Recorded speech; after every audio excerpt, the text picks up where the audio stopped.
با نام خداوندی بخشنده و مهربان و نهایت با رحم. السلام علیکم بر کل دوستان، برادران و خواهرانی که ما رو در شبکه قربانی امور تماشا میکنید. خداوند از همه شما راضی باشد و بر همه شما تندرستی و سلامتی، خانه آبادی خواهان هستم.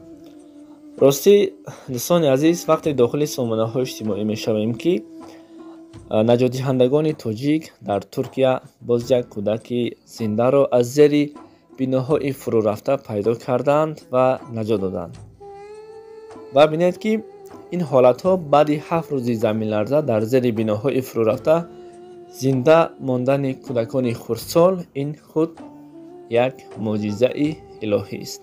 البته اگر خداوند امین نگاه دارد تو را نجات دهد، از آتش هم، از آب هم، از تگ بتون هم، در همه حالت باشد خداوند را نگاه می‌دارد. این هم یک معجزه الهی است. باید این واقعه ها را ما می‌بینیم، باز همان قدر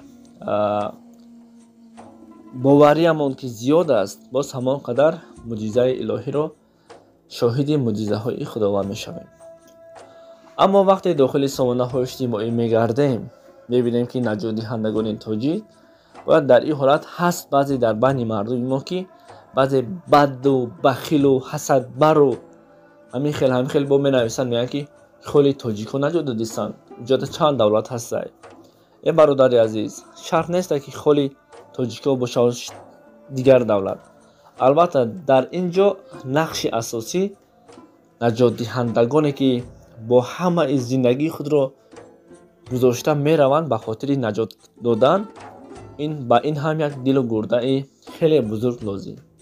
همون انسان هایی که در کامنتاری ها همین گپ را می نویسند، یک بار تصور کنید اگر همین حادثه ها را شما را بگذشت، شما از بحر و جان خود، زن و فرزندان خود گذشته رفته نمی توانید. این جمله ها، این سخن ها از دهان همون انسان هایی می براید که به مانند میمون هستند، فقط از دور قهقه میزنند و از پیش موشی مرده برین.